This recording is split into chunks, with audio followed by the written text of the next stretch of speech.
ቤት ግን እየሰራ ነው የምትከፍለው የቤት ኪራይ ግን የለም ማይመስል ነገር አሁን ከዚህ ቤት ከወጣ በኋላ ነው ከዚህ ቤት ከወጣ በኋላ ነው ቦታ ገዝቻለሁ ብዬ ነገር ያለው ገዝተህ ወጣብስ የዛሬ ዓመት አይደል ይሄ ምንድን ነው አሁን ይሄንንም ደግሞ ልክል ነው ይሄ ጻል ጫማ ነው 3 ዓመት 4 ዓመት ጻልች ጫማ ነው ትናንትና ሌላ ችግር ውስጥ ነበርን እነዚህ ልጆች ባይኖሩ አሁን እኔና አንቺ አለን ምንለው ገንዘብ ሊኖረን አይችልም ነበር ልጅ የለም ይያልኩ ስለመንታ እንዴት ታወራለህ ያው ሁለት መንታ ነው የተወለደው አላሰብንም ሲጀምር እኛ አላሰብንም ልጅ የለንም ይያልኩ ስለመንታ እንዴት ታወራለህ ይያልኩ ነው ምክንያቱም እዚህ ቤት ውስጥ ብዙ የልጅ የሚመስሉ ነገሮችን ስላየው ነው የሉም ብለን ያልናሱ ገደልን ብለን እንዴት እናወራለን ለምንም ታምራ ያቁም የልጆቹ መኖር አለ ገደልናቸው ብለን እንዴት እናወራለን ለሷስ ቢሆን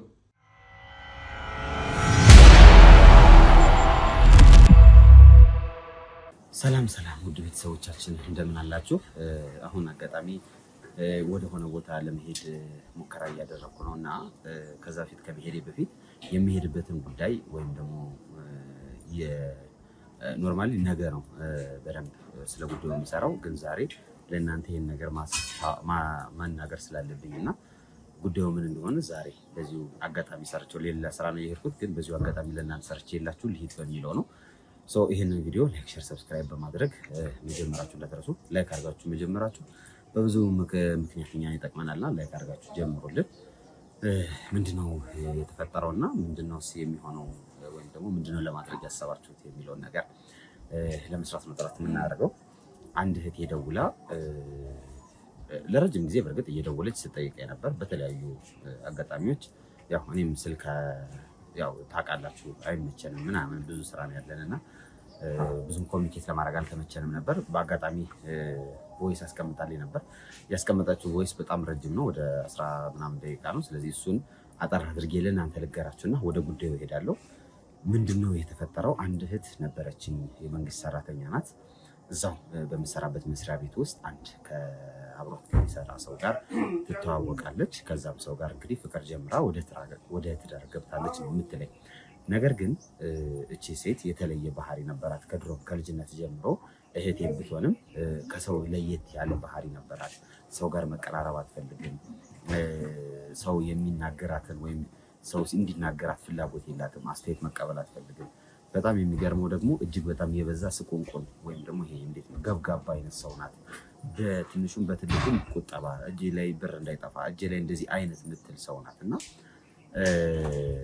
ከድሮም ጀምሮ ይሄ እንዴት ነው ሁሌም የምታስበው ስለ ገንዘብ ነው ገንዘብ ዛሬ ይሄን ያላወጣው ወይ ነገ ይሄን ላወጣ ነው ምናምን እያለች የምትጨነቅ አይነት ሴት ናትና አጋጣሚ ደግሞ የተጋባችው ወይ ኢቭን መስሪያ ቤት ስትሄድ እሷ እንደነገረችኝ ከሆነ መስሪያ ቤት ስትሄድ ምሳ መቋጠሯ ችግር የለውም ማንኛውም ሰው ምሳ ይቋጠራል ግን እሷ ላፊ ሄዶ ፔርሙስ በሻይ ቡላ ይዛ ትሄዳለች ምናምን እና መጀመሪያ አካባቢ ከጤና አንፃር ምናምን ነበር የመሰለኝ ከዛ ከጤና አንፃርም አይደለም በቃ ይሄ እንዴት ነው 5 ሳንቲም በምንም አይነት ሁኔታ እንድትወጣ ፈልጉ በእግሯ የምትሄደው ርቀት አትጠይቀኝ ያለች ረጅም ርቀት በእግሯ ትሄዳለች የታክሲ መውጣት አትፈልግም ቤት አሁን እሷ ሰራተኛ ናት የመንግስት ሰራተኛ ናት እኛ ቤት ውስጥ አብረን ነው የምንኖረውና እኔ ስራ አልሰራም ነበር እሷ ስራ በጀመረችበት ወቅት አለችና እኛን መርዳት አትፈልግም በቃ ይሁን እንዴት ነው ወጪ ማውጣት አትፈልግምና ከአግብታ እስክትወጣ ድረስ ለቤት ከሷ ከምትሰራበት ከደሞዟ ላይ አንስታ ከፍላት ታውቅ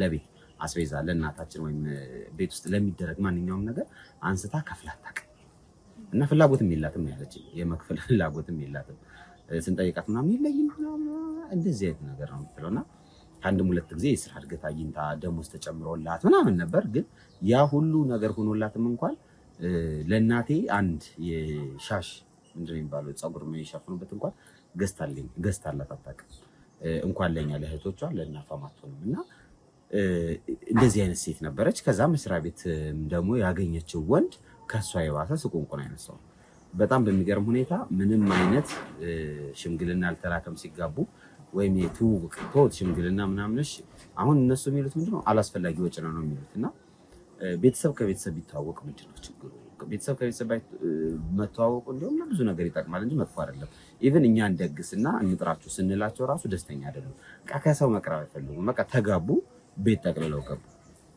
ከዛ ከተጋቡ በኋላ ነው እንግዲህ ችግር ተፈጠረ የምትለው ወዴ እቺ ሴት ያን ሰው ካገባቸው በኋላ በምንም አይነት ሁኔታ ከኛ ጋር ተገናኝታ አታውቅም ነው የምትለው። ጭራሽ አግኝተናት አናውቅም። መምጣት አትፈልግም። ኢቭን እኔ ወደ ቤቷ ሲሄድ እንኳን ደስተኛ አይደለችም። እና በቃ በዚህ ኑሮ ውድነት ምንድነው በየሰው ቤት የሚያዟዟርሽ ነው የምትለኝና ሁሉን ነገር ወስደው ከኑሮ ውድነቱ ጋር ነው የሚያገናኙትና ግራ ይገባኝ ነበረ።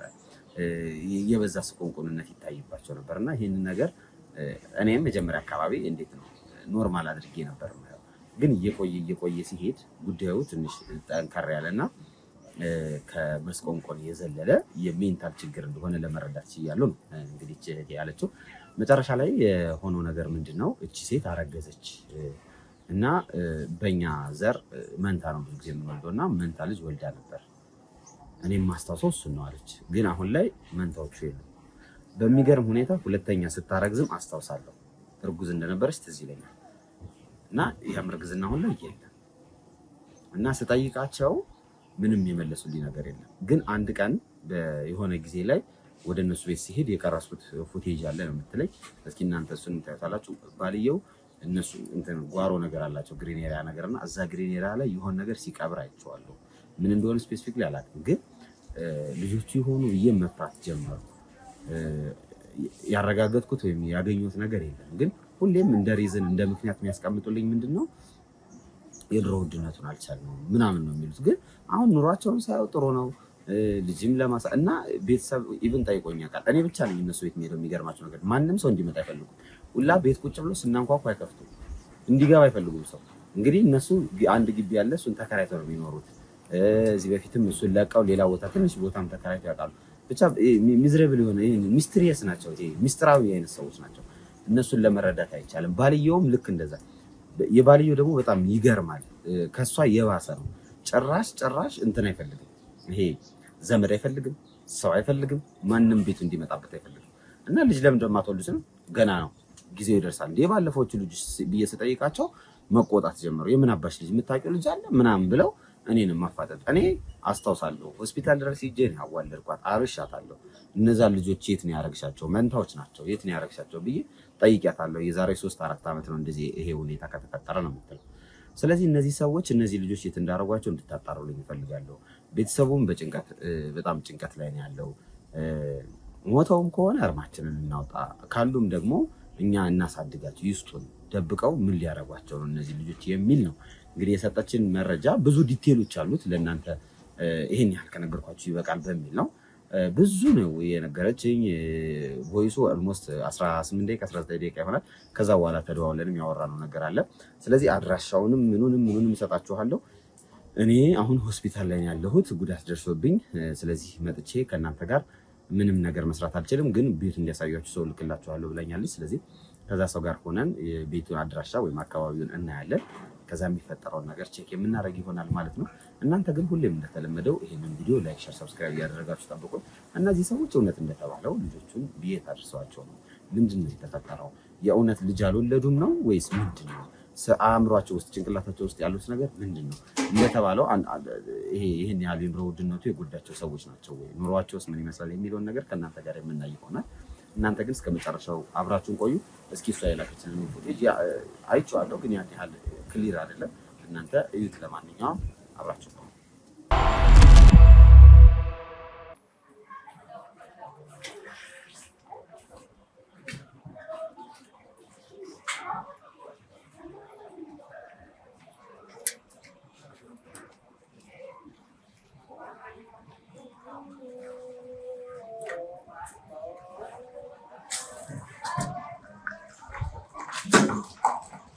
ሰላም ለሀብተ ማርያም ለመቤታችን ሰላም ለሀብተ ማርያም።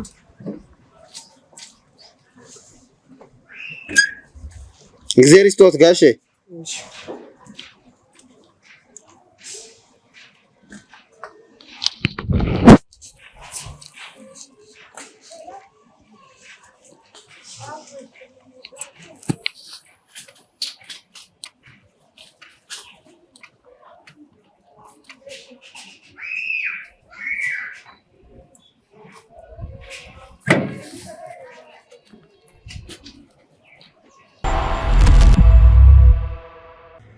ሰላም ቤተሰቦቻችን እንዴት አላችሁ? እንግዲህ ጠቋሚያችን በነገረችን መሰረት ቤቱ ተገኝተናል። ግቢው በጣም ግሪን ኤሪያ የበዛበት ደስ የሚል ግቢ ነው። እዚህ ቤት ውስጥ እንግዲህ እነሱ ተከራይተው እያከራዩ እንደሚኖሩ ነው የተነገረኝ። አሁን ግቢ ውስጥ ነው የገባሁት። ግቢ ውስጥ የገባሁበት ምክንያት ደግሞ በማንኳኳበት ጊዜ ከተከራዮቹ ውስጥ አንድ ሰው ነው የከፈተልኝ። ያው የነሱ ዘመድ ነኝ ምናምን ብዬ ነው የገባሁት። በሩቅ የነሱ ቤት ይታየኛል እዚህ ጋር ሆኜ። ስለዚህ ወደ ውስጥ ገባለሁ፣ ከነሱ ጋር ቆይታ የምናደርግ ይሆናል። እሷ በነገረችን ነገር ላይ በጣም ግራ የሚያጋቡ ቤተሰቦች ናቸው፣ ወይም ደግሞ ትንሽ ወጣ ያለ ነገር አለ። ልጅ ነበር በፊት፣ አሁን ደግሞ ልጅ የለም ምናምን የሚለው ነገር ብቻ ብዙ ግራ የሚያጋቡ ነገሮች አሉ። ሴትዮዋ እርጉዝ ሆና ታይታለች። አሁን ላይ ግን እርግዝናዋ የለም፣ ግን ልጅም የለም። ሁለቱ እንደሚታዩት ሁሌ ሲንግል ሆነው ነው እየኖሩ ያሉት። ብቻ እስኪ ያለውን ነገር ከነሱ ጋር የምናወራበት ይሆናልኝ። በተቻለን አቅም ድብቅ ካሜራ ለማስቀመጥ እንሞክራለን። እናንተ ግን እስከ መጨረሻው ድረስ አብራችሁን ቆዩ። ላይክ፣ ሼር፣ ሰብስክራይብ እንዳይረሳ።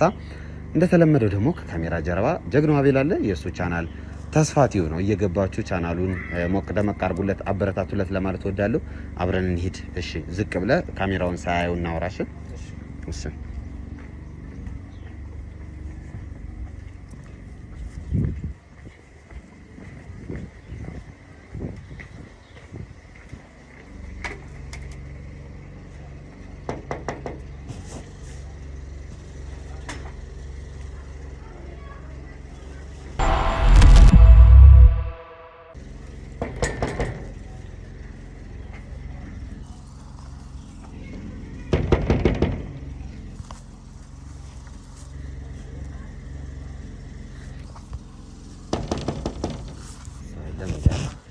እኔ ነኝ አለው።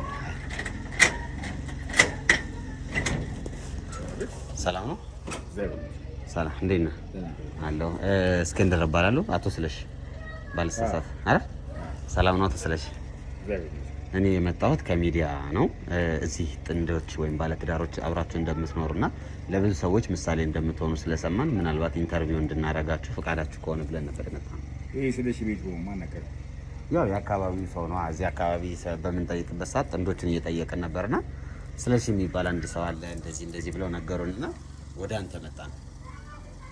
ያው በወጣትነታችሁ ትዳርን በደንብ ራን እያረጋችሁ ነው፣ እየመራችሁ ነው እና ለብዙ ሰው መማሪያ ትሆናላችሁ በሚል ነው የመጣ ነው እዚህ ጋር፣ ሌላ ነገር አይደለም። ለማንኛውም በር ላይ ከማቆም እና ገባ ነው። እሺ እንግባ ና።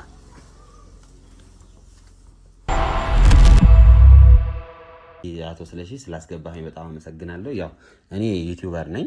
በዋናነት የምሰራው ጥንዶች ላይ ነው። ጥንዶችን ኢንተርቪው አደርጋቸዋለሁ። የላይፍ ኤክስፔሪየንሳቸው እዚህ ላይ እሺ። እኔ መጀመሪያ ደረጃ የግቢውን በር ማን የከፈተልህ? በሁለተኛ ደረጃ እኔ ከቤት በር ላይ ስታንኳኳ ወደ ቤት ያስገባው ውጪ ግርግር ከመፍጠር ብዬ ነው እኮ ነገር እኔ እንድናወራ ነው ያስገባው እንጂ ካሜራ ቀረጻ ሶሻል ሚዲያ ላይ በጣም ነገር መታየት አንፈልግም እኮ። አጥፋው ካሜራው። አሁን እኮ የምናወራው መጀመሪያ ካሜራውን አስጠፋው መጀመሪያ። እሺ ችግር የለውም አጥፋለት ነው ካሜራው። አሁን እኔ እዚህ የገባሁት በዋናነት ስለእናንተ ላይፍ ለመጠየቅ ነው። ገብቷል? እንዴት ተገናኛችሁ፣ የፍቅር ህይወታችሁ ምን ይመስላል የሚለውን ለማወቅ ነው። ሌላ የተለየ ነገር እኮ ይዤ አይደለም የመጣሁት አይደል? እዛ ስታስገባኝ ደግሞ አውቃለሁ። በእርግጥ ምንም ግርግርም የለም፣ ግርግርም የሚፈጠርም ነገር የለም። በሩን ደግሞ የከፈተልን እዚህ ካከራያቸው ውስጥ አንዱ ሲወጣ ጠብቀን ነው። አጋጣሚ የአቶ ስለሺ ቤት ነው ወይ ስንለው አዎ አለን። ከዛ ገባን። በቃ ይሄ ነው የተፈጠረው ነገር። ብዙም ይሄን ያህል ግርግር የሚፈጠር ነገር እኮ የለውም። አይ እኔ ለሶሻል ሚዲያ እንደዚህ አይነት ነገር ውስጥ መግባት ስለማልፈልግ እኔ ከባለቤት ጋር የራሳችን ህይወት በራሳችን መንገድ ነው እየመራን የምንኖረው እና ከማንም ጋር በምንም አይነት ጉዳይ መገናኘት ስለማልፈልግ ነው እኮ። አሁንም እኮ ከማንም ጋር እኮ የሚገናኝ ነገር የለም። አንተ ብትሆን እናውራ ብለህ ስላልከኝ ነው እኮ እናውራ ላችን መሰረት እንድናወራ ነው የገባሁት እኮ። እናውራ ገብቶኛል። እናውራ እኮ ነው አሁን እናውራ ማለት እኮ በምን ጉዳይ ነው የምናወራው እኮ? ስለናንተ ስለሺ መሆኔ መጀመሪያ እንዴት አወቅ? አዎ የአንተ ስለሺ መሆንን ያወቅኩት እዚህ አካባቢ ይኸውልህ እየዞርኩ ነበር እና የተለያዩ ጥንዶችን ኢንተርቪው አደርጋቸዋለሁ። ቀደም እየነገርኩ ነበር። ሶሻል ሚዲያ ላይ ጥንዶችን ባለትዳሮችን ቁጭ አድርጌ ስለ ላይፍ ተሞክሯቸው እንዴት ተገናኙ፣ ትዳር ላይ ምን ያጋጥማል፣ ምን ጥሩ ነገር ምን መጥፎ ነገር የሚለውን እንወያይበታለን። ይሄ ነው። ከዛ ከተወያየንበት በኋላ እነዛን የእናንተን የህይወት ተሞክሮ ለሌሎች ወጣቶች እንደ ተሞክሮ ደግሞ እናስተላልፈዋለን ነው። ሌላ ነገር እኮ የለውም። ስለዚህ እኛ ከባለቤቴ ጋር በእንደዚህ አይነት ጉዳይ ከዚህ በፊት ይሄን ነገር አድርገን አናውቅም። አሁንም ቢሆን አናደርገውም። ምክንያቱም እኛ የራሳችንን ላይፍ ነው በራሳችን መንገድ እኮ ሁሉም እኮ የራሱ አሁን ሶሻል ሚዲያ ላይ ስለወጣ እኮ ለምን ፈለግከው አንተ ይሄን ጉዳይ ለምንድን ነው የፈለግከው? እኔማ ስራዬ ስለሆነ እኮ አሁን የኔ ስራ ቅድም እንዳልኩ ኢንተርቪው ማድረግ ነው። ኢንተርቪው ማድረግ ስልህ ባለትዳሮቹን እኔ ፈቃደኛ አይደለሁም በእንደዚህ አይነት ጉዳይ ላይ ሶሻል ሚዲያ ላይ ፈቃደኛ አይደለሁም። እኔ ባለቤትህም ነው። ኦኬ እንደዚህ ነው ላይፋችሁ ነው እናንተ። በቃ ይሄ ነው የኛ ላይፍ፣ የራሳችን መንገድ በራሳችን። ጎረቤት እንኳን ቡና አንጠጣም በእውነት። አዎ መስሪያ ቤታችን እንኳን ስንሄድ ምሳቃችንን ቋጥረን ነው የምንሄደው። እኔም ባለቤቴ ነው። ባለቤቴን የሚያገኘዋት ከሌሎቹ ለየት ብላ ስላገኘዋት ነው ባለቤቴ እንድትሆን የፈለኩበት ምክንያት። ያም ምክንያት ቢሆን ምንድን ነው ምሳዋን ቋጥራ ከቤቷ ነው የምትሄደው። በቃ በዛ ነው ጓደኛ የላትም ምን የላትም፣ ያለአግባብ ገንዘብ አታወጣም፣ እኔም ያለአግባብ ገንዘብ አላወጣም። በዛ ምክንያት በቃ ተግባባልና ባልና ሚስቶች። አሁንም እኮ የጠየቁ ይሄን ነው አየኸው። በቃ እንደዚህ አሁን ይሄ የላይፍ ተሞክሮ አይደለ? የላይፍ ተሞክሮህን ንገረኝ ነው እኮ። ለሶሻል ሚዲያ እኛ ዝግጁ አይደለንም።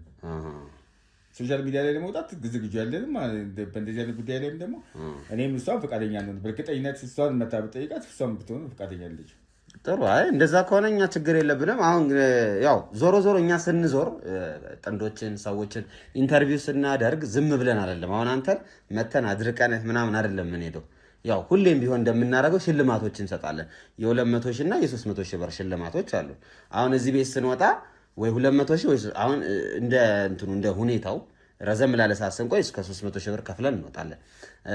አጭር ከሆነች ደግሞ እስከ 200 ሺህ ብር ከፍለን እንወጣለን። ለዛ ነው አንተም እንግዲህ ያው ቤትም ከሆንክ የተወሰነ ሰዓትም ካለ ከባለቤት ጋር ኢንተርቪው አድርጌ 200 ሺህ ብር ወይም 300 ሺህ ብር ብሰጠህ ያው ጥሩ ነው ብዬ ስላሰብኩ ነው። የሚልህ ከሆነ የማይመች ከሆነ ግን ችግር የለም። ኦኬ እሺ። እንደዛ ከሆነ በምን አይነት ጉዳይ ታወራኝ የምትፈልገው? ማለት ተስማምተናል ነው ጉዳይ? ኦኬ እሺ ይሁን እኮ ገንዘቡን ትፈልጋለህ? ተስማማን። አዎ። በምን አይነት ጉዳይ ነው የምታወራው? እሺ ማወራ ለምሳሌ አንተና ባለቤትህ እንዴት ተገናኛችሁ? የፍቅር ህይወታችሁ ምን ይመስላል? እሷ ከሌሎቹ ሴቶች ለየት ያለች ነው ስትለኝም ነበር። እንዴት?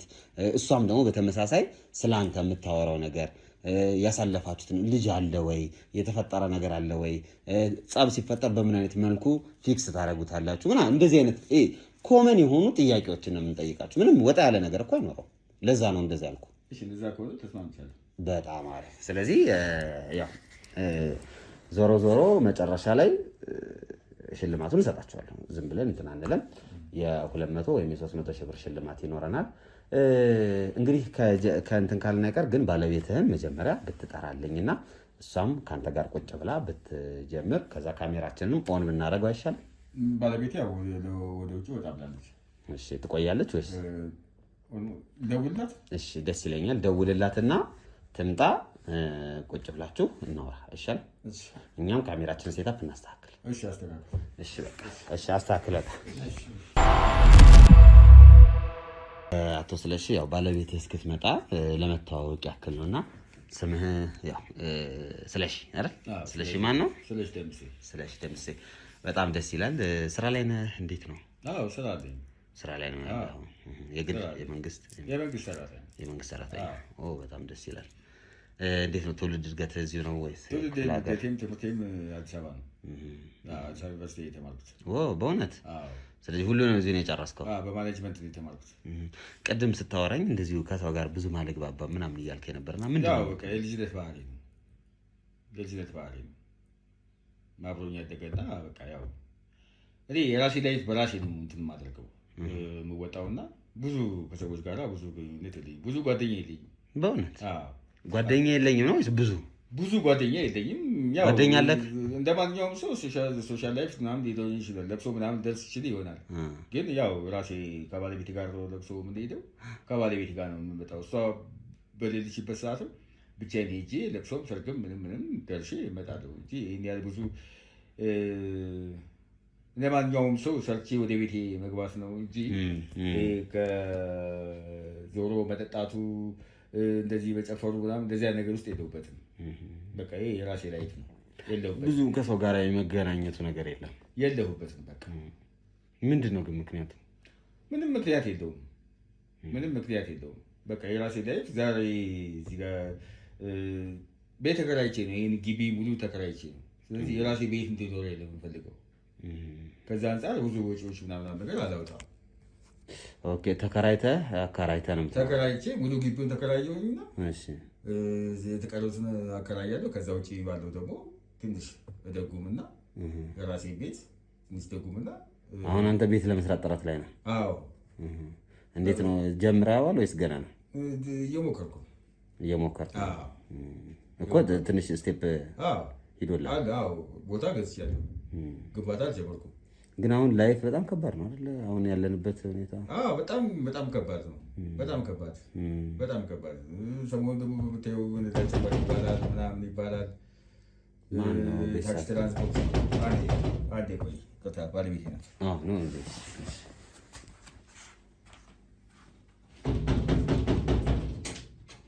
ማነው?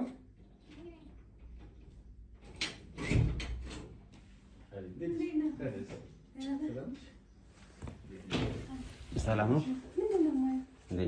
ሰላም ነው። እስክንድር እባላለሁ። ሰላም ነው አለን። ያው ከባለቤት ጋር የተወሰነ ነገር እያወራን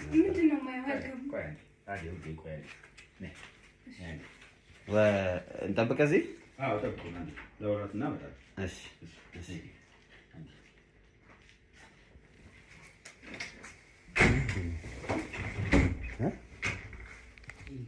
ሚስጥሪየስ የሆነ ሰው የሚስጥረኛ ሰው ነው። ግን በደንብ ቸኩሏል። ውጡልኝ። አንወጣ 5 ሰዓት ነው እዚህ የምዘፈዘፈው እኔ ዛሬ ማለት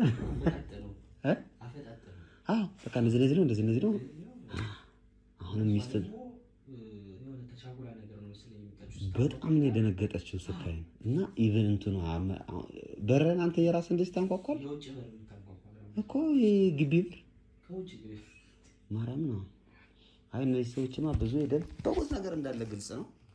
ዞሮ አንተ ግን ማለት እንዳትረሳ እቺ ካሜራዋን እኛ በምናወራበት ሰዓት ከነሱ ጋር እንደተለመደው እዛች ጋር ብቻ የሆነ ቦታ ፈልገህ ወይ በዚህ በኩልም ቢሆን አሁን ላስቀምጣት እንደ እሷኛው ወይስ ትንሽ ልቆይና ሴታፕ ድንገት እያስቀመጥከው እያለ እንዳያዩክ እኮ ግን ይሄኛውን ግን በቃ እየቀረስክ መስለህ ካሜራውን ይዘህ እንደዚህ ተንቀሳቀስክ አይነት ነገር በዚህ ታረጋለህ። አንዱን ካሜራ እዛ ጋር ታስቀምጠውና ሁለተኛውን ለክሎዝ አፕ የምትሰራ መስለህ ትይዝና እየተንቀሳቀስክ የምትፈልግባት ቦታ ይሄ የሚመች ቦታ ላይ ታረጋታለህ። ይሻል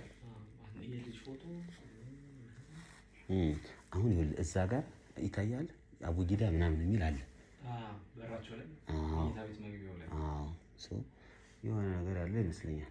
ተመረቀዋል ደግሞ ያለ ምንም እንትን ይሄ ነገር ልጆች የሉም አይደል? እስቲ ቆይ ብቻ እናወራቸው። አሁን ዝም ብዬ ዲሳይድ ላለማድረግ ፈልጌ ነው ነገር አይደል? እኔ ቅዳሜ ነው ዛሬ። የእረፍት ቀን ነው። ልጆች መኖር ነበረባቸው። ብቻ እነዚህ ሚስትሪ ሲሆኑ ሰዎች። ለማንኛውም ሰውዬው ትንሽ አወራሩና የሚያስፈራ ሰው ነው። አይተዋል እንትኑ ፊቱ ራሱ በግድ እኮ የገንዘቧን እንዳይሰማን ገንዘቧን ሲልመሳል ሊበላ አፈር ይብላ። ለማንኛውም ጥሩ ሰዎች ከሆኑ ግን የሆነ ነገር ማለት እንደተባለው ውሸት ሆኖ ከተገኘ ጠቋሚያችን በነገራችን መሰረት ነው የመጣነውና ውሸት ሆኖ ካገኘ ነው እኛ ሌላ ነገር አድርገን እንወጣለን። ያው ገንዘቡን ባንሰጣቸው እንኳን መደረግ ያለበትን ነገር አድርገን እንወጣለን። ግን ሰውየውና ሴትዮዋ የእሷ አደነጋገጥ የእሷ በራ የማንኳኳት ሁኔታ ግን ምንም አልገባኝም። ኧረ ገብተው ቀሩ። ሌላ ነገር ጀመሩ እንዴ? ያስቀምጠው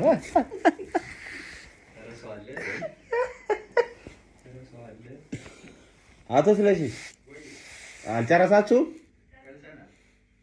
ጨርሰናል።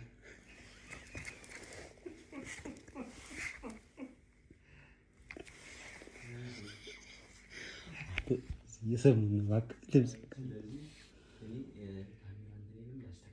በቃ አስተካክል ከታርገውና አስተካክል እስከዛ አንተ እሺ አለቀልህ። ሁሉ ዝግጁ ያኛውን ማዘጋጀሽ በጣም አሪፍ። ቤቱ ግን አሪፍ ነው። ክላስ ያለው ቤት ነው። ደስ ይላል። እንዴት ሰው ግን እንደዚህ እሺ። አቶ ስለሺ ኧረ ቆይ በጣም ቆያችሁ እኮ በጣም እሺ። እሺ እሺ አይ ቅድም እናንተ ስላወራነው ጉዳይ እሷ ስላልነበረች እያወራኋት ለዛ ነገር እና የተቀበልናት። እሺ እንኳን ደህና መጣሽ ነው የሚባለው። እንኳን ደህና ቆየህ። እንኳን ደህና ቆየህ። ባለቤቴ ሁሉንም ነገር ነግሮኛል፣ ስላለው ነገር ነግሮኛል እና ተስማምቻለሁ። ማሬ ተስማምቻለሁ። እሺ በጣም አሪፍ፣ ደስ ይለናል። እኔ እንዳልኳችሁ ለሱ ነገር ነበር። እስክንድር እባላለሁ፣ ዩቲዩበር ነኝ። ጥንዶችን ካፕሎችን በየቦታው እየዞርኩ ጥያቄ ጠይቃለሁ። ከዛ በጥያቄው መሰረት ደግሞ ያው የተለያዩ ሽልማቶች ይኖራሉ። ካሜራማኖች ምናምን ከጀርባ የምታያቸው ሰዎች አሉ። ያው ወጣ ገባ ማለት ሊኖር ይችላል። እንደ እንትናችሁ ችግር የለውም። እሺ ዲስትራክት አያደርጋችሁም ብዬ አስባለሁ አይደል? እሺ ከመጀመሪያው እንጀምርና እኔ እስክንድር እባላለሁ። አንቺም አልበል እናቴ። ሰናይት እባላለሁ። ሰናይት እና ደግሞ ስለሺ። በጣም ደስ ይላል። እስኪ ከመጀመሪያው ጀምረን ነውና የምንጨዋወተው። እንዴት ነበር ሰናይትና ስለሺ የተገናኙት ከሚለው እስኪ እናወራ። ያው እኔ እና እሷ አንድ መስሪያ ቤት የምንሰራው በአጋጣሚ ሆኖ አንድ መስሪያ ቤት ነበር የምንሰራው እና አጋጣሚያችን መስሪያ ቤት ውስጥ ጸሐፊ ሆኜ ነበር የምሰራው እና በሰዓቱ ካሉት ወንዶች ለየት ያለው ለእኔ እሱ ነበረ። በጣም ስማርት የሆነ ሰው ነው። ከጓደኞቹ ጋር እየወጣ መብላት አይወድም፣ መጠጣት አይወድም። በዛ ላይ ማየው የሆነ ግሪን ኤሪያ የሆነ መናፈሻ ውስጥ እንደዚህ አይነት ነገር ስለማየው በጣም ይማርከኝ ስለነበረ በቃ የሀያ ነገር እንድወደው እንዳፈቅረው እና በቃ የወደፊት ባለቤት መሆን አለበት ብዬ ስለማስብ ለዛ በዛ መንገድ ያው ፍቅር ጀመርን። አሁን መጀመሪያ አንተ ስታያት እና አሁን እንዴት ነው ፍቅር የሚጀምረው? መጀመሪያ መተያየት ነው ብዬ አምናለሁ። እንዴት ነበር ያየሃት? ማን ነው ቀድሞ መስሪያ ቤት የነበረው? እንደዚህ አይነት ነገሮች በፊት አሁን እሷ ጸሐፊ ሆና ስትገባ ነው ያገኘሃት ወይስ ከዛ በፊት ፍቅር ከመጀመሩም በፊት ታውቃት ነበር? አይ እኔ ነኝ ቀድሜ መስሪያ ቤት የተቀጠርኩት ማለት ነው እና ከእኔ በኋላ ነው እሷ የመጣችው በጸሐፊነት እዛ ስትመጣ። ያው እኔ በባህሪ ብዙ እንደዚህ መንቀጭቀጭ ምናምን ነገር እንደዚህ ወጣ ያለ ነገር ቦታ ላይ ምናምን ነገር መገኘት መኖርም አልፈልግም በባህሪ ማለት ነው። እሷ ከመጣች በኋላ በራሷ መንገድ ነው የራሷን ላይፍ እንትን የምታደርገው። እንደ ሌሎቹ አትንቀጨቀጭም። እንደ ሴት ብዙ የሴት ጓደኛ ምናምን ነገር የላትም። ያው ስራ ቦታዋ ላይ ትገኛለች። ምሳዋን ከቤት ቋጥራ ነው የምትመጣው። ውሃዋን ይዛ ነው የምትመጣው ከቤቷ እና ይሄ ነገሯ ደግሞ ብዙ ጊዜ ያየኋትና አይ በቃ ይቺ ሴት ለእኔ ከኔ ባህር ጋር ምትሄድ ሴት ናት ብዬ አሰብኩኝና በቃ ከዛ ቀስ በቀስ እየተቀራረብ መጣን። ስንቀራረብ እሷም ለካ እንደኔ አይነት ባህሪ አይነት ያለው ወንድ ነበር የምትፈልገው። በቃ በዛው ተገናኘን፣ ተቀራረብን ምናምን። ከዛ ጓደኛሞች ሆንን። ጓደኝነት ወደ ፍቅር ተቀየረ። ፍቅር ደግሞ ወደ ትዳር መጣ ማለት ነው። እንዴት ነበር ወደ አንቺ ሲመጣ የነበረው? አሁን ጸሐፊ ሆነሽ አንቺ በምትሰሪበት መስሪያ ቤት ወረቀቶች ይዘህ ይመጣ ነበር? ዝም በሆነ ባለ ነው እስኪ ፈርም ይሄን ጻፊ እያለ። እንዴት ነበር ግንኙነታችሁ? አዎ ያው ስለፈለገኝ ምክንያት ይፈልግ ነበረ። በትንሽዬ ነገር ዝም ብሎ ይመላለሳል። ያው እኔም ስለገባኝ ለመቅረብ ፈለኩኝና ደስ በሚል ሁኔታ እንደወደው አደረገ። ከሌሎቹ ለየት የሚያደርገው ነገር ደግሞ በቃ ብር ያወጣ በተአምር ብር አያወጣም። ይሄን ያለ እንደ ጓደኞቹ እየወጣ መጠጣት ምናምን አይመቸውም እና ይሄ ቁጥብነቱ ወጪ ያለመኖሩ ምናምን ለእኔ በጣም እንዲስበኝ አድርጎኛል። ወጪ ማወጣው እንድትወጃለሽ ነው ነው እንደዛ ነው ሀሳቡ። ያው ከአሁኑ ጊዜ ጋር ስታነጻጽረው በዚህ ኑሮ ውድነት ደግሞ እንደዚህ አይነት ወንድ ማግኘት በጣም ትልቅ ነገር ነው። ስለዚህ ወጪ አለማውጣቱ አንድ ያንቺ መመዘኛ መስፈርቶች ውስጥ አንድ ነበር። በጣም ያንተ መመዘኛ መስፈርትስ? የኔ መመዘኛ መስፈርት ኦልሞስት ተመሳሳይ ነው። እኔና እሷ ጋር ያለ አንተም ወጪ ማታወጣ በቃ ሻይ ክበብ ውስጥ ሄዳ አጠጣም። ውሃዋን እንኳን ምሳዋን ይዛ ከቤቷ ስትመጣ ውሃ ይዛ ትመጣለች። ቀርታ ይዛ ትመጣለች። በቃ እንግዲህ ጥቅዳው ተሸገው ብቻ አላውቅም፣ ብቻ ሲከፈት ያው ውሃ መሆኑን ነው እንጂ እንደዚህ እንደ ጓደኞቿ እንደዚህ ፕሮግራም አድርጎ ሄዶ መዝናናቱ ምናምን ነገር እሱ ብዙ አይመቻትም። ስለዚህ እቺ ሴት በቃ ለእኔ ትዳር ለእኔ ለምፈልገው አይነት ህይወት ትሆነኛለች ብዬ ስላሰብኩኝ ያው ቅድም እንደነገርኩ መግባባቱ መጣ። ከመግባባቱ መላመዱ መጣ። ከመላመድ ደግሞ ወደ ትዳር መጣ ማለት ነው። ግን አሁን አንቺ የነገርሽኝ ነገር አለ። እንዴት ነው የሱ የካራክተር የሱ አሁን እንደዚህ ነገሮችን አስቦ ነው የሚያወጣቸው፣ ዝም ብሎ አያወጣም ምናምን እያልሽኝ ነበርና አንቺም በተመሳሳይ እንደዚህ አይነት ሴት ነሽ አይደል? ይሄንን ባህሪ ስታገኘው አንቺ ይሄን አሁን ያልሽኝ ባህሪ ስታገኙ ከጓደኞችሽ ጋራ የሚደርስብሽ ነገር ለምን እንደዚህ ስግብግብ የምትሆኚው ለምን ቋጣሪ የምትሆኚው ምናምን የሚለው ነገር አንቺ ጋር አይመጣም ነበር? ያው ይላሉ፣ ግን ስለነሱ ፊሊንግ ገና አይመለከተኝም። ምክንያቱም እንደነሱ መብላት ምናምን ላያስደስተኝ ስለሚችል ውስጤን ማውቀው እኔ ነኝ። የምር አያስደስትሽም ሴቶቹ የሚያረጉት? እነሱ ቢያረጉ ምንም መስሎ አይታየኝም እኔ በእውነት። ምክንያቱም እቺን ባወጣ አሁን በዚህ ሰዓት በጣም ኑሮ ይሄን ያህል ነዳጅ በጠፋበት ሰዓት ሰው ገብቶ መውጣት እንትን ባለበት ሰዓት እንደነሱ ፒዛ በርገር ምናምን መብላት እኔ ይሄን ያህል አያስደስተኝም። የምርሽን ነው? አዎ። ዋው። ስለዚህ አብዛኛውን የስራ ሰዓት እንዴት ነው የምታሳልፊው? እስኪ አሁን ለምሳሌ ዛሬ ማክሰኞ ነው እንበልና ማለት ነው ማክሰኞ ነው ብለን እናስብና ማክሰኞ ስራ ቦታ እንዴት ነው የምታሳልፊው? እስኪ ንገሪ። ማክሰኞ ላይ ያው የሻይ ሰዓት ይኖራል። ከጠዋት ጀምረሽ አሁን ጠዋት ከቤት ስትወጪ ምን ይዘሽ የምትወጪው? ከዛ መስሪያ ቤት፣ ከዛ እንዴት ነው የምትመለሺው? እሷን አጠቃላይ ሩቲንሽን ለማወቅ ያክል። ያው ከቤት ስወጣ ትንሽዬ መንገድ የሚያስኬድ ታክሲ ከሆነ በእግሬ ሄዳታለሁ። ከዛ ቀጥልና ደግሞ የ10 ብር 5 ብር ታክሲ አትሄጂም? ያው በእግርሽ? ምክንያቱም ኑሮ ውድ ነው እውነት ነው ስላለ እሱን እንትን በማድረግ እየቆጠብኩኝ ምን እያልኩኝ የሆነ የህዝብ ትራንስፖርትም ሲኖር በሱ በባስ በምንም እያልኩኝ በሱም ሄዳለሁ። ይሄን 50 ብር 60 ብር 120 ብር ምናምን ከፍዬ አልሄድም። 120 ብር ትራንስፖርት አለ እንዴ? ያው ከርቀት አንጻር ከምን አንጻር ከፍለህ በላዳም በራይድም ትሄዳለህ። እኔ ግን ይሄን ያህል እንትን ስለማይለኝ ባገኘሁት እንትን ሄዳለሁ። በመጣው ባስ በእግር የሚያስኬድም ከሆነ በእግር ሄደዋለሁ። እስኪ እኮ አሁን የማክሰኞን ቀንሽ ንገረኝ እስኪ። ማክሰኞ እንዴት ነው የምታሳልፈው? ወይም ያሳለፍሽው ያለፈው ማክሰኞ እንዴት ነበር ያሳለፍሽው ቀኑን ሙሉ በስራ ቦታ?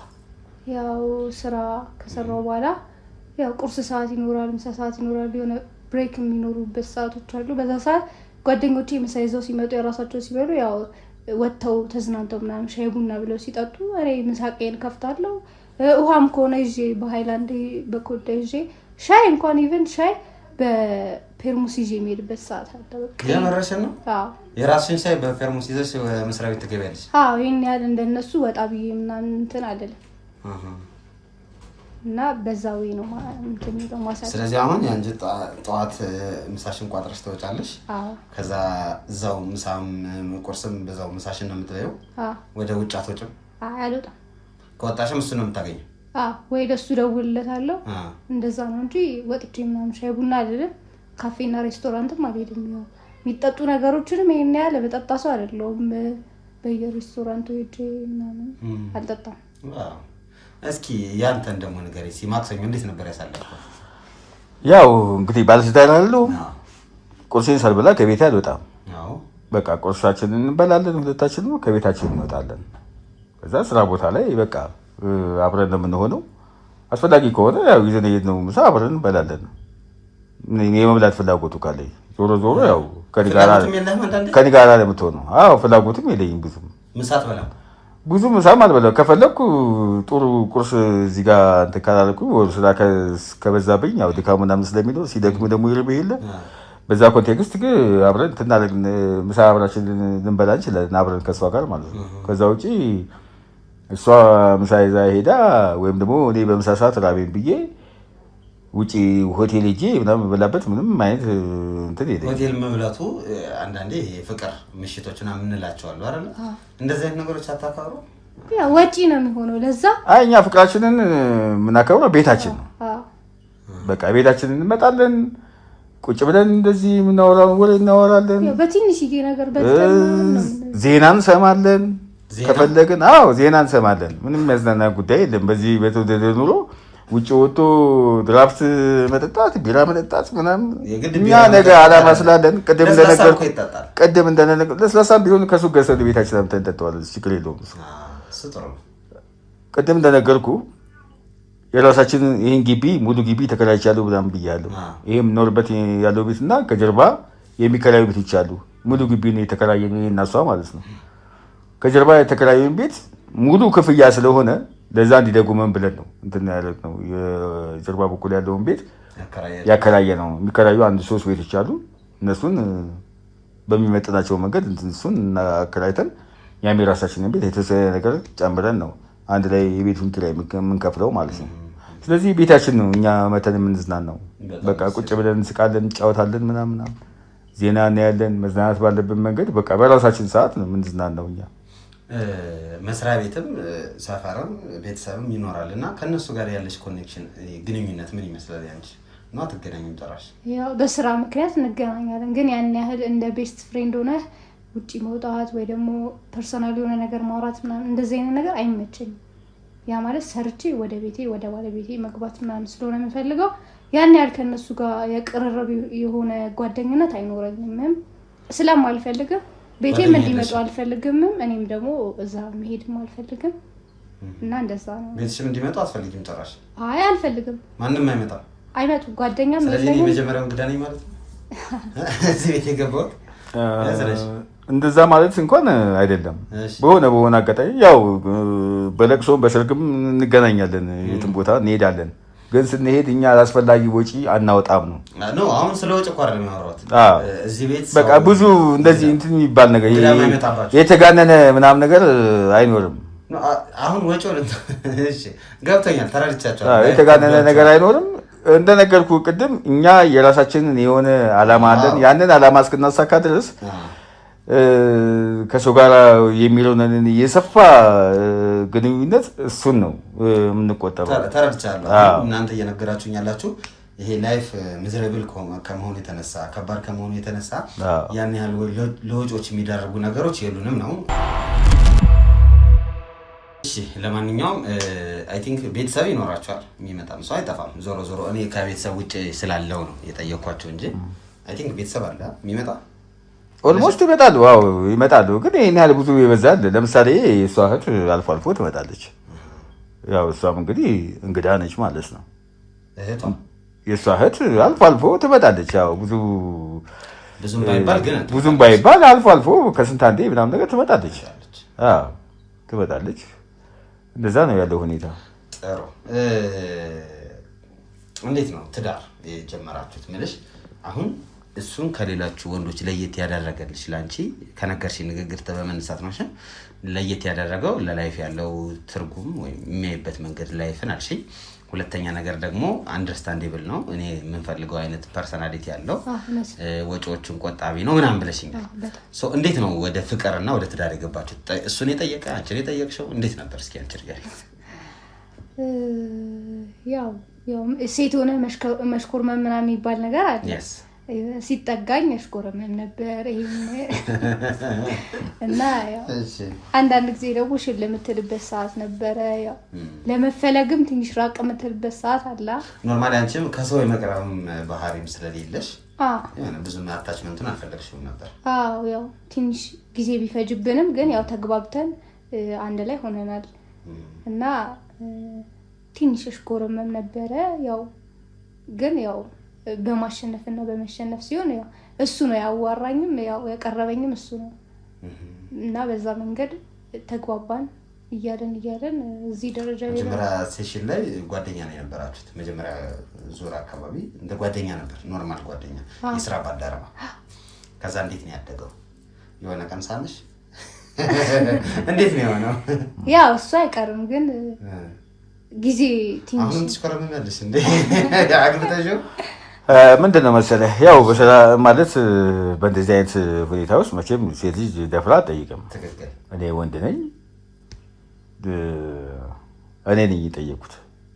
ስጠይቃት ደግሞ እሷም በሀገራችን ባህል አንጻር ደግሞ ቀድማ እሺ አትልም። ትንሽ ማስጠበቅ ያው ትንሽ ማስጠበቅ አለ። ያው ትንሽ ደጅ ማስጠናት የሚባል ነገር አለ። ያው ለራሷ ማለት ነው። እሺም እንዴም ሳትልም ማለት ነው። ያው እንግዲህ ሰላምታውን ትቀበለዋለች። ሰላምታዬን ተቀበላኛለች።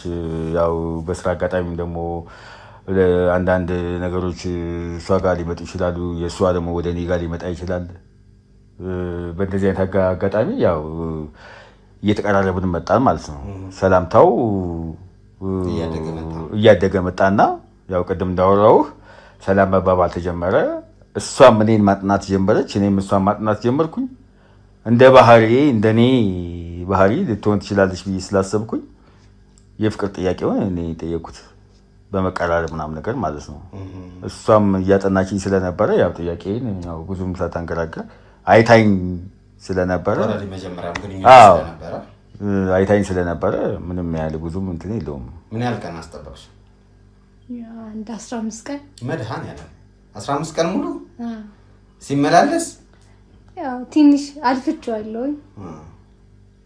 በዛ መንገድ ተስማማ። በጣም ትዕግስተኛ ነህ ማለት ነው አንተ።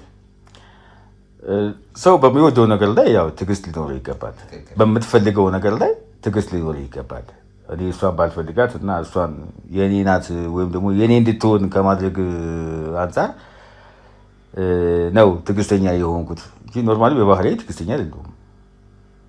እንዲሁ ትዕግስተኛ አይደለም ግን ለእሷ ስትል ትዕግስተኛ ሆንክ። ሰው በሚወደው እና በሚፈልገው ነገር ላይ ትዕግስት ማሳየት መቻል አለብህ። ለምሳሌ ባንክ ቤት ሄደህ እኮ ገንዘቡን ትፈልገዋለህ። ኤቲኤም ይዘህ ኤቲኤም ቦታ ላይ አሁን እንደኛ ሀገር ገንዘብ ለማውጣት በኤቲኤም ወረፋ ትጠብቃለህ። ቢኮዝ ያንን ገንዘብ ስለምትፈልገው ነው። እና ለዚህም ነው በምትፈልገው ነገር ላይ ትዕግስት ሊኖር ይገባል። ምሳሌም ሁሉ ከገንዘብ ጋር የተያያዘ ነው። ምክንያቱም ምንድነው? ምክንያቱም ያንን ገንዘብ ባልፈልገው ወረፋውን አልጠብቀውም ነበር። የራሱ ጉዳይ። እኔም እሷም ስለወደድኳት ሚስቴ እንድትሆን ስለፈለግኩኝ ብታመላልሰኝም ታገስኳት። መጨረሻ ላይ ያው ሚስቴ ያለኳት። ይሄ ነው ያለው ሁኔታ። ይሄ የፍቅር ሂደት ነው እና ትዳር ሲባል ከበድ ያለ ነው አይደል? ኃላፊነት አለው ምናምንና የእሱ ቤተሰቦች የአንቺ ቤተሰቦች እንዴት ነበሩ ነው? አትተዋወቁም? እስኪ ስለ እሱ እናወራ። ምክንያቱም ትዳር ወደሚለው ነገር ለመግባት መጀመሪያ ቤተሰብ መተዋወቅ አለበት። እናንተ ከመተዋወቃችሁ ጎን ለጎን የቤተሰብ ባክግራውንድ ይባላል። የእሱ ባክግራውንድ ምን ይመስላል፣ ቤተሰቦቹ ምንድን ናቸው፣ የእኔ ቤተሰቦች የሚለው ነገር ነበርና ቤተሰብ ትተዋወቃላችሁ ወይስ የራሳችሁ ጉዳይ ብላችሁ ነው የተጠቃለላችሁት? እንዴት ነበር? እኔ በእኔ ህይወት ውስጥ የኔ ቤተሰብ ምንም ይሄን ያህል ብዙም እንትን እንዲኖራቸው ጫና እንዲኖርብኝም አልፈልግም፣ ወይም ደግሞ በእኔ ህይወት ውስጥ እነሱ እንዲወሰኑልኝ አልፈልግም። የኔ አቋም ይሄ ነው። አቋሜ ይሄ ነው። ስለ እኔ ቤተሰቦች ሰው ብዙ አታውቅም። አለ ግን ቤተሰብ ያው እንግዲህ ያለ ቤተሰብ ሰው አይፈጠርም። እኔማ መች ከግንድ ነው የወጣው እኮ አይደለም። ያለ ቤተሰብ ሰው አይፈጠርም። ግን ይሄን ያለ በእኔና በሷ ህይወት ውስጥ በተለይ እኔና እሷ ትዳር ከመሰረትን በኋላ በእኔና በሷ ህይወት ውስጥ ሶስተኛ ሰው እንዲገባ የኔ ፍላጎት አይደለም። የእሷም እንደዛው ነው። ሶስተኛ ሰው እንዲገባብን አንፈልግም። በቃ የራሳችንን ጉዳይ በራሳችን መንገድ ነው የምንወጣው። የራሳችንን ፍቅር ራሳችንን ነው የምንወጣው። በቃ ችግራችንን ቢሆን ፍቅራችንን ቢሆን እኔና እሷ ብቻ ልንወጣ የሚገባው። ይሄ ነው ያለው ሁኔታ። ያንቺ ቤተሰቦች? የእኔ ቤተሰቦችም እንደሱ ይሄን ያህል እንትን አንልም። ቅርርቦች ምናምን የለን። እህቴ ትንሽ እሷ ያው ሃይላይት ትንሽ ትመጣለች እንጂ ያን ያህል ተመላልሳ ምናምን እግር የምታበዛበት ነገር የለውም።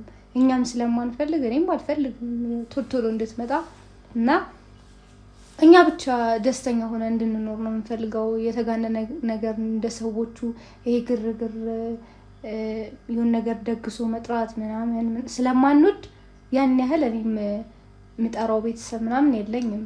አለኝ ቤተሰብ ግን እንደ ሰው ተሰብስቦ መብላት መጠጣት ምናምን እሱን ነገር ስለማልፈልገው ያው እህቴ ብቻ ናት የምትመጣው።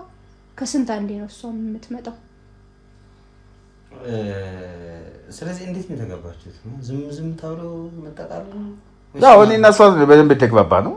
በቃ እንደ ባህሪዋ እንደ ባህሪ አይነት ነገር ስለሆነ መጀመሪያ ያው በቃ ያለኝ ባህሪ ስለምታውቅ ከመግባባታችን በፊት ስለተዋወቅን ባህሪ ለባህሪ መጀመሪያ መግባባት መቻል አለብን። ሰው ትዳር ሲመሰረት ባህሪውን የእሷን ባህሪ ምን ትፈልጋለች ምን አትፈልግም የሚለውን ሌላው ተራ ነገር ነው የሚሆነው። ምን ትፈልጋለች ምን አትፈልግም የሚለውን ነገር እኔ ስለሷ የምትፈልገውና የማትፈልገው ነገር መጀመሪያ ማጥናት መቻል አለብኝ። እሷም ስለኔና ስለሷ ብቻ ነው የምንጠናናው እንጂ ስለሌላው ጉዳይ እኔም እሷም አይመለከተንም። ምክንያቱም ኑሯችን የምንኖረው እኔና እሷ ብቻ ነው። አለቀ። ይሄ ነው ያግባባንም ደግሞ ይሄ ጉዳይ ነው። እኔና እሷን ያግባባን ስለምንም ነገር ጉዳዩ አይደለም ከቤቷና ከትዳሯ ውጪ። እኔም ስለምንም ነገር ተረድቻለሁ። ከቤቴና ከትዳሬ ውጪ ምንም እንትን የለኝም። እሺ ጥሩ ነው። አሁን የነገራችን በጣም ቆንጆ ነው። ተስማምቶኛል። ግን አንድ ግራ ስለገባኝ ነው። ሽምግልና ምናምን አልነበረም? ቤተሰብ ማስተዋወቅ ምናምን አልነበረም ማለት ነው? ዝም ብላችሁ የተቃላችሁ? በቃ ይሄን ሰው ተግባባን እንግዲህ በቂ ነው። ይሄን ሰው ከተግባባን ሌላው ትርፉ ዛሬ ደግሰህ ብታበላው እኮ በደጋታው እኮ ወጡ አርቦ ነበረ እንጀራው እንትን ብሎ ነበረ ነው የሚል። ስለሱ አይደለም እኔ የጠየኩህ። አሁን እንዳልከው ደግስ አይደለም መደገስ አናዘር ሌቭል እንደ ባህል ጥሩ ነው አይደለም የሚለው ለሁለት የተከፈለ ማህበረሰብ ነው ያለ። ጥሩ ነው የሚል አለ፣ ደግሶ መጋባቱ የሚፈልገው አለ። በዛው ልክ ደግሞ በአቅሙ በልኩ ደግሞ የራሱን ቤተሰቦች ግን እንዴት ነው የትኛውም ማህበረሰብ የትኛውም ሰው ሲጋባ ቤተሰብ ለቤተሰብ ነው የሚጋባ። አሁን እናንተ ብቻችሁን አይደለም የተጋባችሁት። እናንተ በምትጋቡበት ጊዜ የአንተ ቤተሰቦችና የአንቺ ቤተሰቦችም ትስስር እየፈጠሩ ነው፣ ቦንድ እየፈጠሩ ነው። ያ ትስስር ደግሞ መታወቅ አለበት። የእሷ ቤተሰቦች ቀይ ናቸው፣ ጥቁር ናቸው፣ ምንድነው የሚወዱት ምንድነው የሚጠሉት የሚለውን ማወቅ። በተመሳሳይ ያንተም እና ቤተሰብ ቁጭ ብሎ መተዋወቁ ምንድነው ችግሩ? ለምንስ ማስተዋወቅ አልፈለጋችሁት? አሁንም ይህም ከውጭ ጋር የተገናኘ ነው። የእኛ ኑሮ የምንኖረው እኔና እሷ ብቻ ነው። እነሱ የእኔ ቤተሰቦች የኔ ኑሮ አይኖሩትም፣ የእሷ ቤተሰቦች የእሷ ኑሮ አይኖሩም። ትክክል። ስለዚህ እኔና እሷ ከተግባባን በቂ ያለ ብለና ለእሷ ኑሮ እናንተማ ተግባብታችሁ ተጋባችሁ። በቃ ይሄ ነው። ከዚህ ውጭ ሌላ ምንም የሚያስብል ነገር የለውም። እሺ፣ ግን አንድ ነገር እኮ ያልተሟላ ነገር አለ።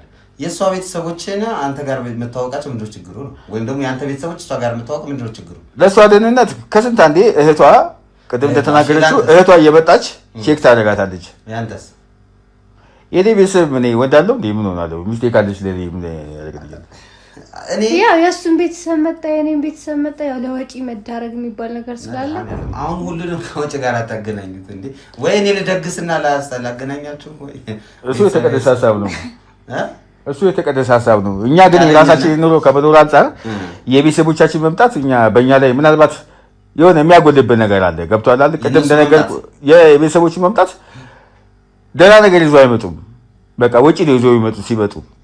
ስለዚህ እኛ በመጡ ቁጥር ቤተሰብ እየደገስን እዚህ ምንም ነገር በአቅም ምንም ነገር ቢሆን እያደረግን ለነሱ ዝግጅት እያዘጋጀን ምናምን እነሱ የምንቀበል ከሆነ እኛ ነገ የምናስበውን ሀሳብ ብትመጣ ግማሽ እንጀራ ብትበላ ነው አይደል? አሁን የግማሽ እንጀራ እንደ ወጪ ተቆጥሮ ነው እንደዚህ የከበዳችሁ ነው አይደል? እንግዲህ እንደምታየው እኮ ነው ወንድሜ፣ እንደምታየው ነው። ላይፍ ከባድ ነው።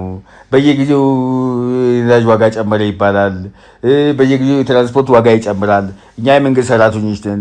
በዚህ ሰዓት አሁን እናንተ እያወራን ባለበት ሰዓት ላይ እንኳን የሽንኩርት ገበያ ሄደህ እንኳን ብጠይቅ 1 ኪሎ ሽንኩርት 100 ብር ነው። 1 ኪሎ ሽንኩርት 100 ብር ሲገባ 1 ኪሎ ጤፍ ምን ያህል ሊሆን እንደሚችል ደግሞ ማሰብ መቻል አለብህ። ገባ?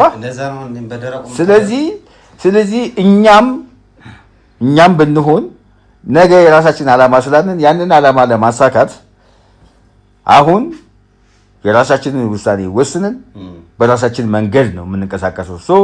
እኔና ባለቤቴ በዚህ ጉዳይ ላይ ተስማምተን እየኖርን ስለሆነ ምናልባት ይሄ ጥያቄ የሚተላለፍ ከሆነ ወደ ሌላ ጉዳይ ብንገባ ለእኛ ይሄ ጥሩ ላይፍ ነው ብለን ነው የምናስበው። አምነንበታለን፣ ፈልገነዋለን።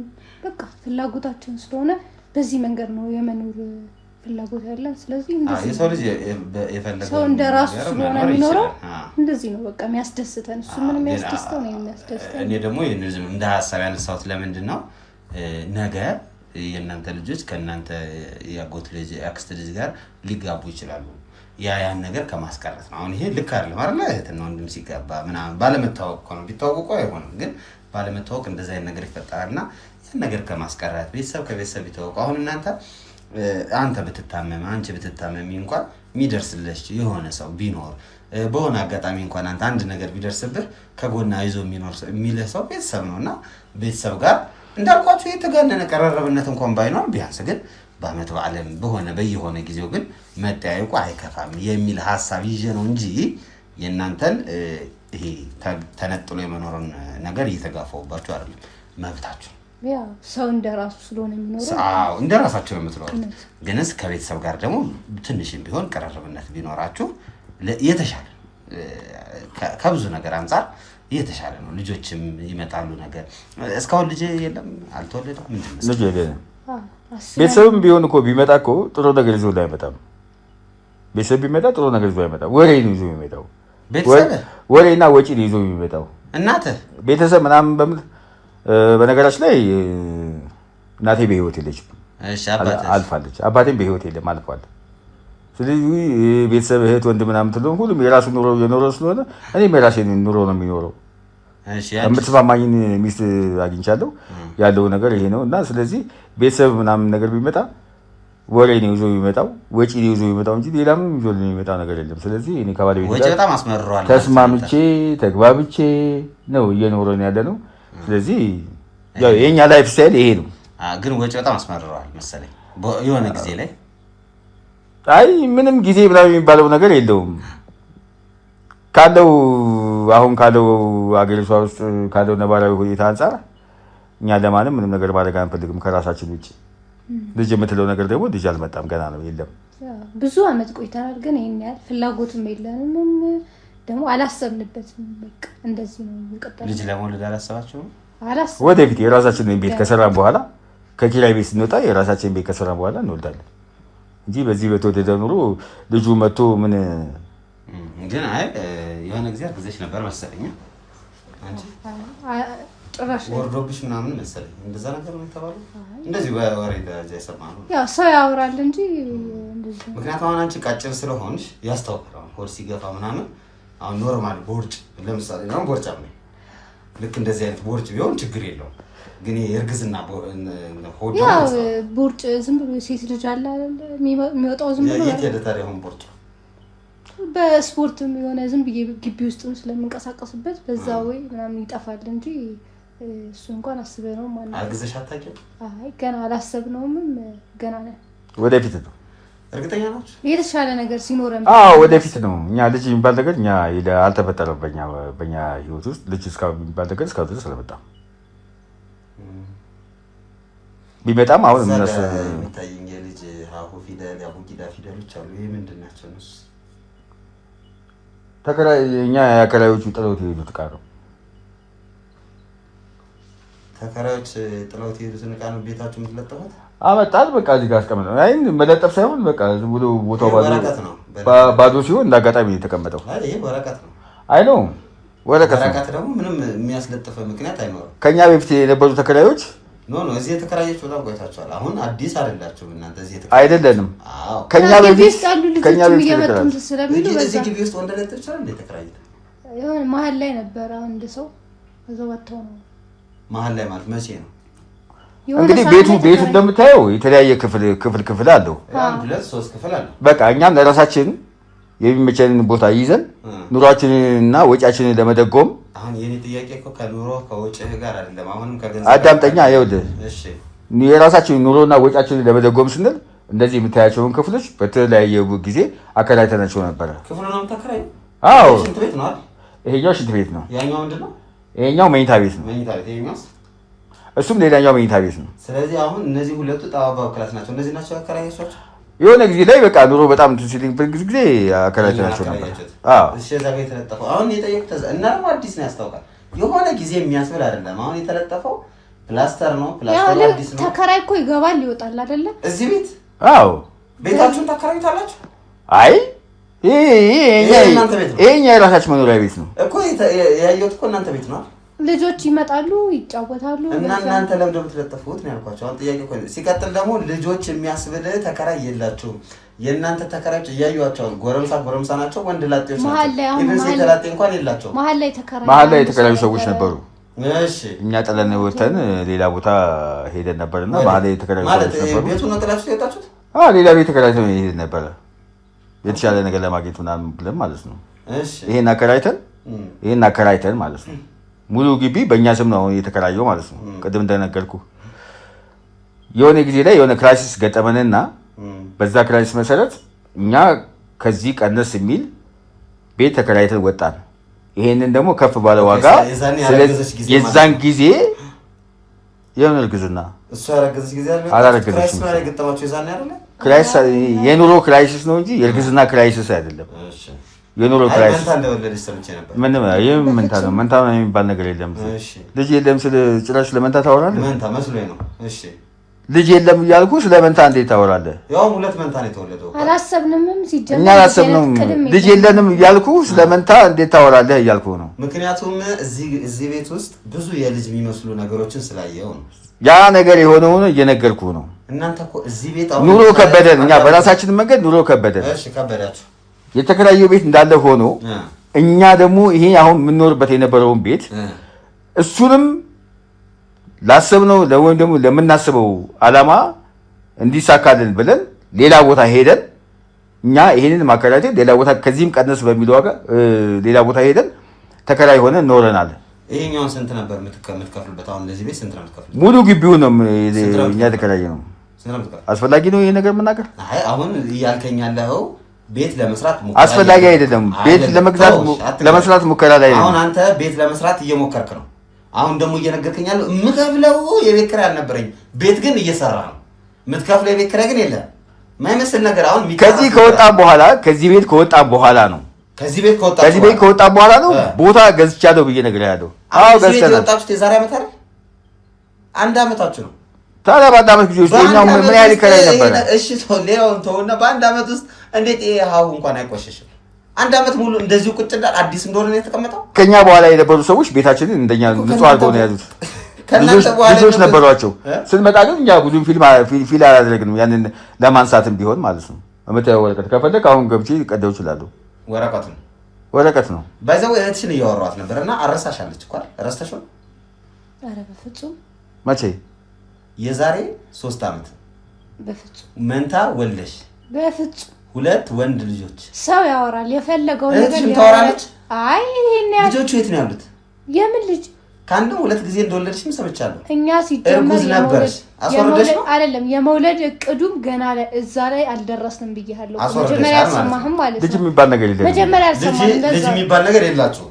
በሚገባው መንገድ አሁን እኔ እኮ ልጅ አለ አይደለም ያው ለማግኘት ሰላም ለማለት ከስንት አንዴ ነው እሱንም ያልኩህ እንጂ እኔ ያህል ለማድረስ ምናምን ይሄ የሰው ወሬ የተደራረበ ወሬ ነው እንጂ ጭራሽ ሌላ ሰው አይደለም ሰብቼ የመጣሁት።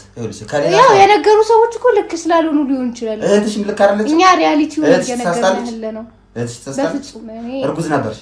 አይደለሁም በፍጹም። አሁን በቅርብ እርጉዝ አልነበርሽም? አይደለሁም። ፊትሽ እኮ ያስታውቃል። በነገርሽ ላይ ብዙ ሴቶች አርግዘው ወይ ልጃቸው ሲወርድ ወይም በሆነ ነገር በጭራሽ እሱ ያንተ አመለካከት ነው እንጂ ጭራሽ ለምንድን ነው ያንተ አመለካከት? አንተ ቅድም ዩቲዩበር ነኝ ምናምን ብለሃል ነው ፖሊስ ነህ። ዩቲዩበር ነኝ ግን እውነቱን ደግሞ እየጠየቀው ለምንድን ነው መዋሸት ያስፈልጋል? አይ ሰው ስላለ ብቻ ልጆች ትምህርት ቤት ሄደው ከሆነ ትምህርት ቤት ሄደዋል ብላችሁ ንገሩኝ። መርማሪ ጋዜጠኛ እኮ ነው የምትመስለው። የምን ትምህርት ቤት? ይኸውልሽ ትምህርት ቤት ሄደዋል ነው ትምህርት ቤት ሄደዋል። መርማሪ ጋዜጠኛ ነው የምትመስለው። ሊሆን ይችላል ምን ይታወቃል? ዩቲዩበር ነኝ። አሁንም እኮ ጥያቄ ሊጠይቃቸው በቃ ዩቲዩበር በጠይቅ ያለብህ ነገር ነው የምጠይቀው እንጂ ኖርማሊ ጋዜጠኛ የባክግራውንዳችንን ምናምን ነገር በጭራሽ አንተ የመጠየቅ ፍላጎትም ምንም መብቱም የለህም። የሆነውን ነገር ልንገርሽ። የዛሬ 3 ዓመት የካቲት ሆስፒታል ሄደሽ 2 መንታ ልጆችን ተገላግለሽ ወደ ቤትሽ መጥተሽ ነበር። ከዛ በኋላ የሚባል ልጅ አልወለድንም። የለንም መንታ የሚባል ልጅ የሚባል ነገር የለንም እኛ አልወለድንም። አልሞከረም። አካካዱ እኮ አይደለም የሚያዋጣ እውነቱን ብንነግርህ አይ ግልጹን ነው እኮ ምንም የሚያካክድ ነገር የለም። በቃ ምንም የሚያካክድ ነገር የለም። የለንም ካለ የለንም ነው። ከሀስከበ ነገር ቢኖር ኖሮ ታይ ነበረ። ልጆቹ እዚህ ሲንጫጩ ምናምን ነገር ታይ ነበረ። አንተ የምትላቸው እኮ እነዚህ ልጆች የት እንዳረ ሽጣቸዋቸው እኮ ነው ነገሩ። ካሜራውን አይጠፋላችኋል። ልጅ ይሸጣል እንዴ? እናንተ አድርጋችሁት ይሆናል። አሁን እንዳየሁት ከሆነ የእናንተ ፍላጎት የእናንተ የሄዳችሁበት ርቀት አይደለም መሸጥ፣ ሌላም ነገር የሚያስደርግ ነው። በራሳችን መንገድ ጥሩ ኑሮ እየኖርን ነው። አሁን ጥሩ ኑሮ እየኖርክ ነው። በቃ በራሳችን መንገድ ጥሩ ኑሮ እየኖርን ነው። ልጆቹስ የምን ልጅ ነው? ጥሩ ነገር ስለማያኖራችሁ ነው ይሸጣችኋል። ልጅ የሚባል ነገር እኛ የለንም። ሸጠንም አናውቅም። ልጅ ይሸጣል እንዴ በኢትዮጵያ? ልጅ ይሸጣል እንዴ? አይሸጥም። እንግዲህ አንተ ከሸጥከው ንገረኝ። እኔ የማውቀው ነገር እናንተ መንታ እንዳላችሁ አንተ ነህ እኮ እየነገርከኝ ያለው። ልጅ ስለመሸጥም እኮ እየነገርከኝ እኮ ያለው አንተ እሱ እንደሆነስ እንዴ? የአካባቢው ሰው በሙሉ ዋሸ። ቤተሰቦችሽ ዋሹ። ማመን ያለብህ እኮ እኛን ነው እንጂ የአንቺ ቤተሰቦች ዋሹ። ሰው እኮ የፈለገውን እህትሽ ዋሸች። ሰው የፈለገውን ነገር ሊያወራ ይችላል። እህትሽ ግን አብራሽ ነበረች። ሲጀመር የካቲት ሆስፒታል ስትወልጂ አብራሽ ነበረች። መቼ? የት? አልነበረችም። የዛሬ 3 እሷ ስትኖር እኔ የለሁም እንዴ? ነበርክ ታዲያ እኮ የት አሉ ልጆች? ስለዚህ ከእኔና ከእሷ ውጪ እውነታውን ማን እንዲነግርህ ትፈልጋለህ? ማመን ያለብህ እኛን ነው እንጂ ሌሎች ሰዎችን አይደለም። አይደለ? ልታወራ የመጣኸው እኛን ነው አይደል? የምጠይቀህ ያለው ነገር ጥያቄ እኛን ነው። መኝታ ቤታችሁን ቼክ ማድረግ ትችላለህ? ትችላለህ።